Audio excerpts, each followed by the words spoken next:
Welcome to the Healing with Love Summit. Step into a world where we choose to move with kindness, love, and acceptance for our neighbors on this planet, no matter their perceived differences. Choose to listen with an open heart. Choose to come from a place of learning and sharing. Welcome. I'm Larissa Russell of Creative You Healing, and I now have with me Kelly Wheadon. So welcome, Kelly. Thank you very much, Larissa. Pleasure to be here. Well, I am happy to have you. Can you tell us a little bit about yourself? Oh, how deep do we want to go? That is completely up to you. All right. Born, raised, small town in northern BC. I am now based out of Edmonton, Alberta, Canada. I'm married, have a stepson. I feel overall life is pretty good. Have some major changes in my life from, I guess you could say, I like to say it's none of anybody's business, but at the same time, I was born female and I decided to transition going into my 40s, which was a hard decision, but it was something for me. It was something that I wanted to do for me. It was not for anybody else, but it was just, I knew I was not being true to myself on how I was living my life. I'd always been misgendered, whether it was I was misgendered that I'm female male or that I'm male being misgendered as a female. And, I'd say in the early stages of my life, it frustrated me and it angered me because I'm just like, why isn't, look at me, I'm a woman, or look at me, I'm male. And then I just, I worked on and still work on not caring so much what people think, because what I do in my life is not harming somebody else. So I really had to take a look at, how am I living my best self, my best life, and what can I do moving forward? So I moved from a small town that, there was not people like me. There weren't people that thought like me, or so I thought. So I ended up actually moving even farther north because of work. And then I'm like, there's really nobody like me here. And then I came to Edmonton and there was all these different places to go to where I felt welcomed. I felt, I could figure out who I am in kind of safer spaces. And then I struggled with finding people who I thought was a safe space to be around who really actually made me even sometimes more uncomfortable. So then I started to isolate myself a little bit more from people than, pandemics and all this stuff. But I mean, my work experience has been oil and gas to farming to building light armored vehicles for the military to now I'm in finances. And I was the constant in all of those positions. So I had to do a lot of kind of self-healing, self-love, and self-reflection to kind of figure out who I was becoming. And it's not an easy road, but it's something I go through every day. That's me in a nutshell. That's you in a nutshell. And as somebody who has known you through your transition, I've known you for a number of years, so I knew you before. And like you're the same person to me. Like you really are. You're Kelly. So I don't understand why people don't get it, but you seem happier to me. You seem more centered. You seem more really settled in yourself. And so again, I don't understand what other people are thinking. So when you were making those decisions, and I know some of it, not all of it, of course, because you were with your wife already before you made the decision to transition. What was sort of, I don't want to dig into the personal parts of what you went through, but what made you finally decide, like, I can't keep living like this? Well, okay, so let's go back. Growing up in a very, very small town, okay, I didn't even know what gay was. This is also pre-internet. That's how old I am. But I always felt a little different. I had a group of friends growing up that were all male, and then I thought I was one of them. I didn't think anything different. I wanted to play baseball with them. I wanted to play soccer. Actually, not really. I don't like running. Baseball and all these different things. But then it was like, no, you can't do that uh, because you're a girl. Because you can't go to that same bathroom. And for me, this is my journey. So my journey was I started to feel inadequate. I started to feel, well, I don't belong. Yes, I think I've always wanted to be a boy. I was 14 and I was like, oh my gosh, my life would be so much easier if I was this. If I was a boy, I could be doing all these different things.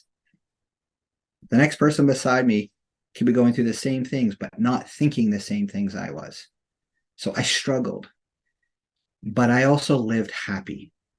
And I say that because I had a good support system with my parents and I had some good friends, but I didn't know what I didn't know. I feel for kids right now because there's too much on the internet. There's too much you can just find out about and go down, I would say, go down the rabbit hole. So when I didn't know much about what it was like, it's funny to be a woman. And I say this lightly because I never understood my body. I never understood a cycle. I didn't care. I didn't want to know. I just, whatever was happening to me was happening to me.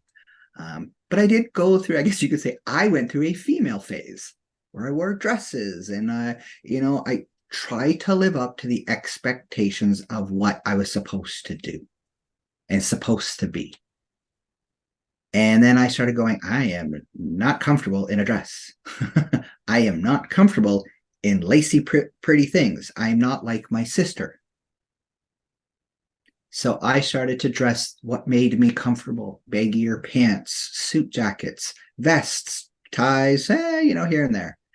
But then it was like I walk into a women's washroom and I can understand, they're seeing what presented more male going into a washroom. And so they're like trying to kick me out. And then I'm like, well, I don't feel comfortable going into the men's washroom because I'm not a man. So then again, my identity, and I'm freaked out. What do I do? And it was actually somebody in my office one time who goes, you're not gay. You're a dude. You look like a dude. You act like a dude. You should be a dude. And I'm like, well, that's interesting.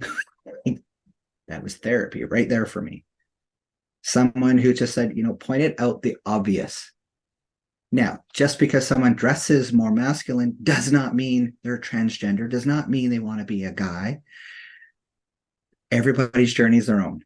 So for me, I had to do a lot of thought on this. And I worried about what would my parents think? What would my friends think? What would my wife think? And we had these conversations too, where she's less like, you know what, you would seem happier if you were a guy, if you lived your life more to the true who you are. And like you said, you've known me always as Kelly. That's who I am. That's who I've always been. And when I guess you say, quote unquote, come out more that I'm going to live my life this way, my friends are like, yeah, so people are like, well, you're just you. And that really started to soften my own thought process. I went to my parents and I was scared because they're in their 70s. They're very private people. They didn't understand where I was going. But I also didn't expect them to or needed them to understand. In fact, they didn't even need to accept me. They just needed to love me. And, my dad even said, he goes, I don't understand what you're going through. I don't know why you need to do this. And I said, it's okay. You don't need to. I'm not expecting him to turn around and call me he all the time. He's known me for 40 years as his daughter. So I had to come to terms. What was I going to allow and not allow? If someone misgenders me, if it's because they're trying so hard not to, you're going to misgender someone. Because the things that are going through your head is not do this, don't do this, you're going to do it. So my parents screw up and then they're like, oh my God, I'm so sorry. I'm like, don't be sorry. I know you're trying. If you're going to do it out of maliciousness, that's something different. but I don't expect people to change their thought process of me on a dime when I've been going through this for 40 some years. Hmm. It's someone who's going on a health journey. It takes time to figure things out. And there's grieving processes that you as an individual are going to go through, no matter whether it's to change your health, to change your gender, to change your jobs. And I'm probably going to be upfront right now. I'm probably going to offend somebody with something that I say, because you know what? I'm not here to please everybody, but I'm here to make it easier for people. I'm here to not judge your judgment of me. And I started to go through all of these different things. I'm like, you know what? I'm happier this way. So then I go have surgeries. And then if people ask me about surgeries, I don't have a problem. Let's have an open conversation. Totally great. I'm not showing you pictures, but, and I'm like, Google this. This is so crazy. And then I actually had somebody go to me, I'm sick and tired of when I say I'm gay or I say I'm transgender, I get all of these questions. And I'm kind of realized, and I spoke to an actual HR class at a college, and I let them ask me any question that they wanted, and we got into deep dive on surgeries and this, and I just kind of went, as human beings, when you meet a husband and wife, you typically say, how's it going? You don't go, how are things in the bedroom? What's in your pants? What's under your clothes? But when someone say that they're changing their gender or they're with the same sex or something, I don't understand why conversations go there. And that really kind of intrigued me. Two parts: totally invasive, get out of my space, to I have an opportunity to educate someone. Hmm. So I'm trying to take more of an educational route because, hey, even though I'm going through it, I'm still learning too. So I'm going to say to everybody probably listening to this, it's scary. It's scary being on both sides, whether you're going through a transition, a relationship, same sex couples, whatever it is, to the person who's like, I don't understand why and how you're a woman who loves a woman. I don't understand how you're a guy that loves a guy. But we go to these inappropriate areas. Why? Hmm. We don't do it with, I guess you could say, a man and woman relationship. Hmm. But what is normal? What is the basis of normal? Each one of us has a different temperature of what normal is. Yeah. Yeah, absolutely. And I think it's a really good point, right? That whole education versus invasiveness, because people are innately curious. Mm-hmm. And I kind of come from the mindset for my own self. If you're asking a question, you're trying to learn. Whereas if you're judging, you're over here just deciding, we don't have an opportunity for those conversations. However, I've also been there with some of the more invasive questions and been privy to, even more so with my partners who were more masculine looking. So the amount of times my ex was stopped going into a washroom by somebody, and managers called, the embarrassment and the shame Mm-hmm. as a woman going into a woman's washroom but not presenting feminine enough for somebody else. And what happens, it's just mind-boggling to me, Yeah. because what do you think is happening? Like, we're so fear-based that we immediately go to the very worst case scenario, and we're very conditioned for that. We're very Yeah. conditioned.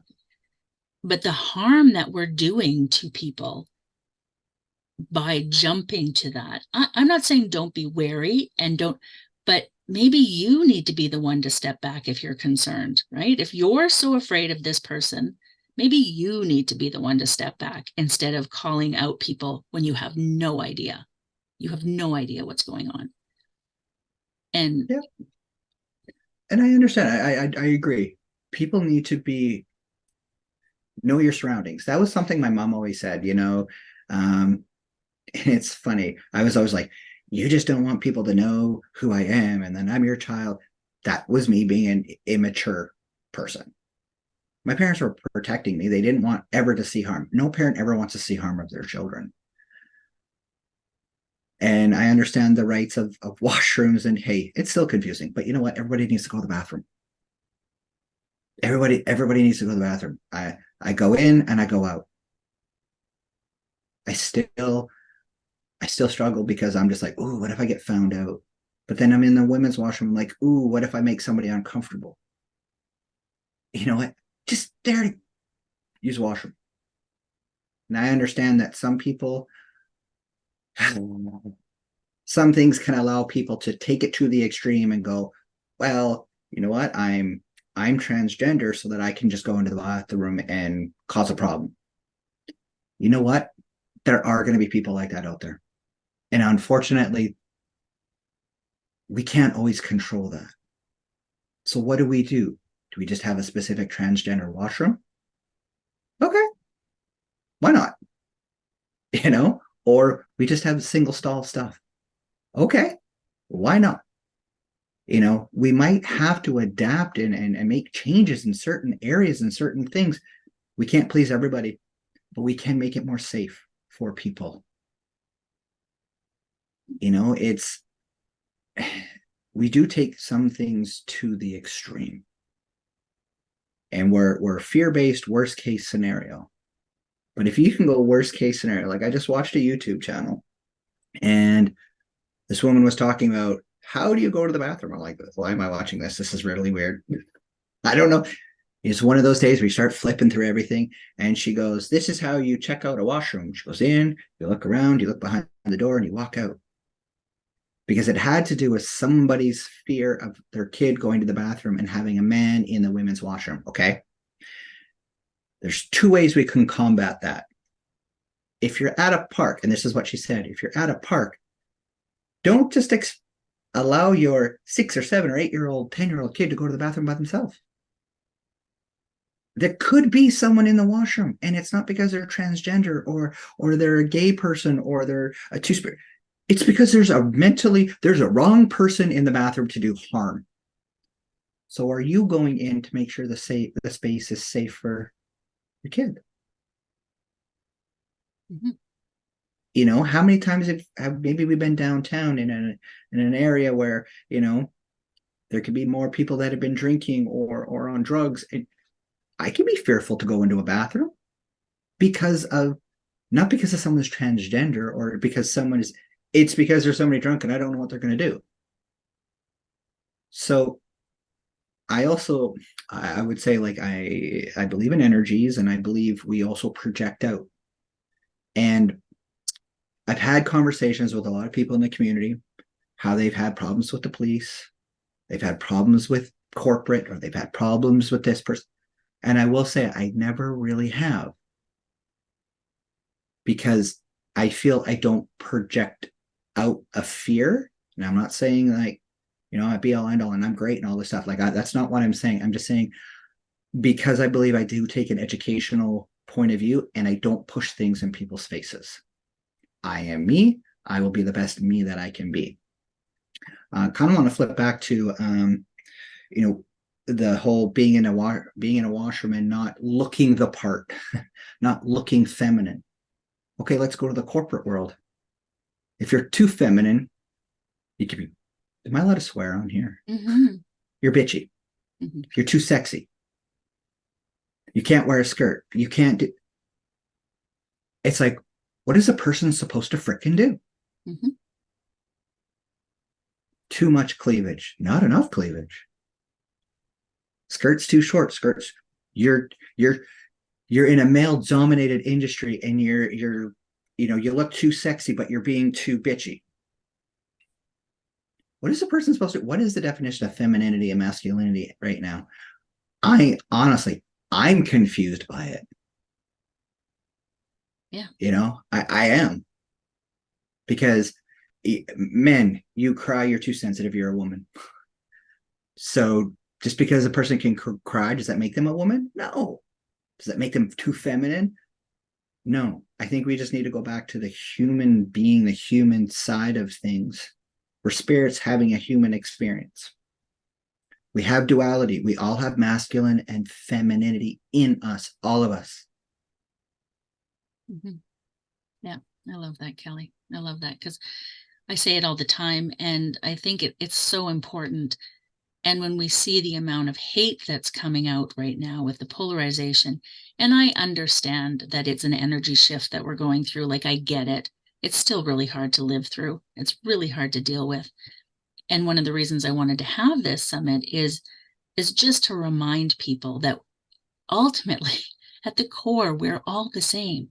We all want the same things. We all want to be happy, healthy, keep our families safe. We all want those things. So when we judge other people, and I'm not saying we shouldn't have judgment because judgment comes from a place of safety. But unless you are your safety is actually being threatened, right? Seeing someone on the street who looks gay, we just had an incident here in the city that blew up on social media. Seeing someone on the street who looks gay, and we need to like just call them out and tell them they need to die and all of these other things. So not necessary. Just like, okay, it's a gay person. I'm just going to keep walking. They don't affect my life in any way. So why do we need to call this out? Can we not just be nice to one another? What Ultimately, is what what I is need. what does gay look like? Because I was really bad for that. I like to say I had no gaydar. Like I really didn't. I didn't even know about myself. That's how bad it was. I just knew I was a better me being with a woman. I was just I was more calm. I wasn't as I don't know. I think if we just go back to loving thy neighbor as thyself, like whatever religion based you are. Like I actually had a great conversation with a guy the other day. He is Catholic and whatever a person wants to believe on religion, and he just looks at me. And he goes, "I don't care." He's like, "I like you. You're a good person. You treat other people well. I don't care if you're black, white, Asian, gay, this or that. If you treat people rudely and you're a dick in my eyes." I'm with you. I'm with you. So how do we treat people better? Okay, then we have this flip side of how involved do we get into people's lives? Oh, is that person really kidnapping that child? Or is this? I get it. I get it, guys. Like there's so many things that we don't get involved or we get involved. But I don't want to say who cares what people do in the bedroom because there are limitations and there are things that are wrong. Okay, we're not going to go there. But if someone's doing something that's ethical, you're right. We all have some basic human needs. We want safety, shelter, food, clothing. We want to be loved. We want to be accepted. And we want to be able to love somebody else. All of those basic human needs need to be met. And everybody deserves to have that. So who cares if two men are holding hands walking down the street? Because you don't know if it actually could be a father and a son. You don't know if it could be they're just trying to get through the crowd and not lose each other. Or it could be a mother and daughter, or an aunt and their niece. You don't know. Mm-hmm. So why would we say you need to die because you're gay? They might not even be from this country and they're just trying to navigate the streets. I'm with you 100%, Kelly. I'm with you 100%. So, knowing what's happening, Mhm. what is one thing that you can suggest for people to just ponder or maybe think about as they move forward if they want to move from a more loving place? Ask yourself, do you love yourself? Because if you don't love yourself and if you don't feel you're not worthy, You're going to project that out onto somebody else and you're going to make them feel miserable because you're not happy. Now, we can say we are happy, but we're miserable human beings if we're not happy inside. And I think that's kind of what's going on right now is we just don't know who we are as an individual anymore. We hide under whether it's having too much to drink or you know the addictions that are happening.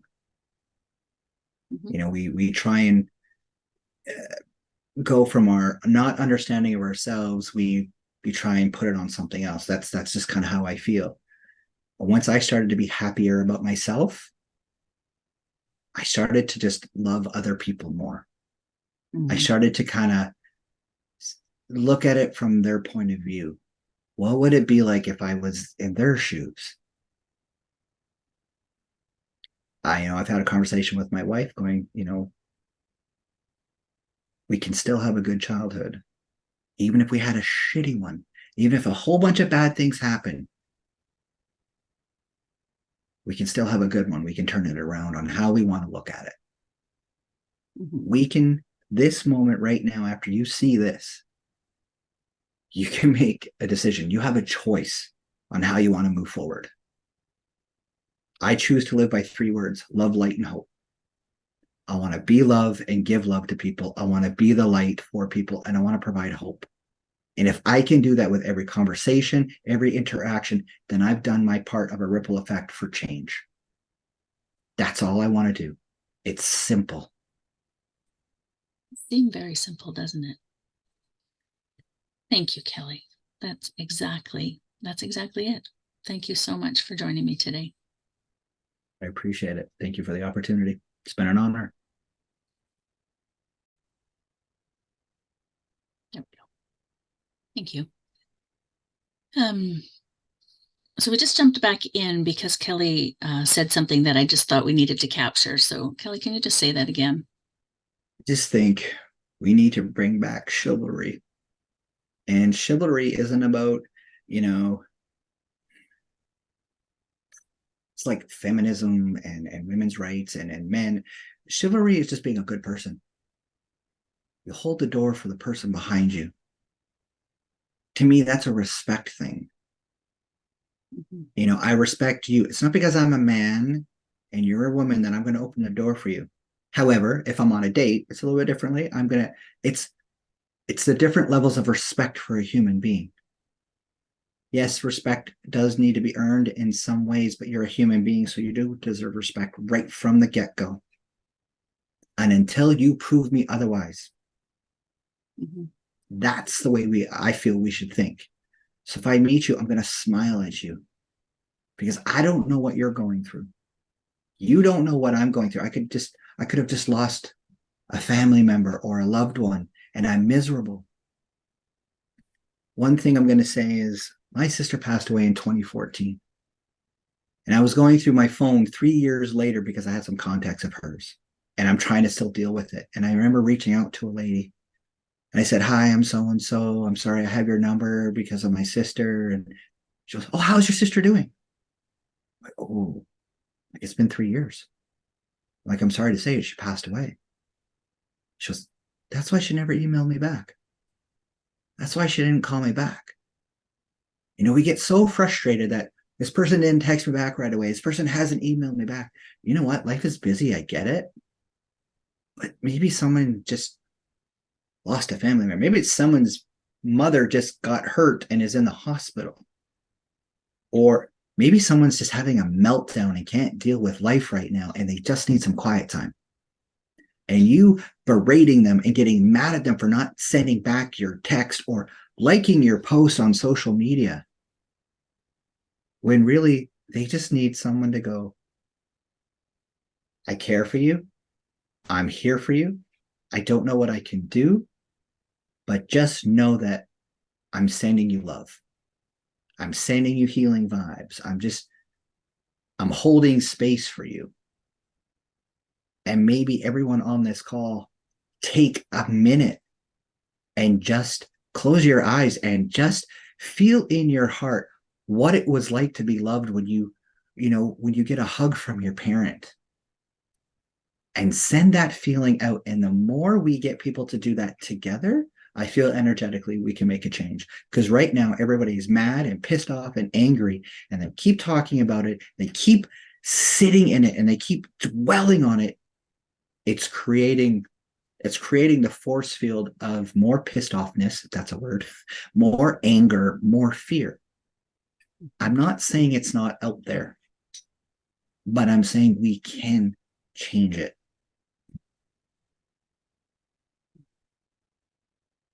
Thank you for watching this interview. This interview was part of our Healing with Love Summit, which includes healing practices with each interview. If you're interested in learning more or purchasing the full summit with interviews and healing exercises, click the link below. Remember that it is a choice how we move through this world. Choose love.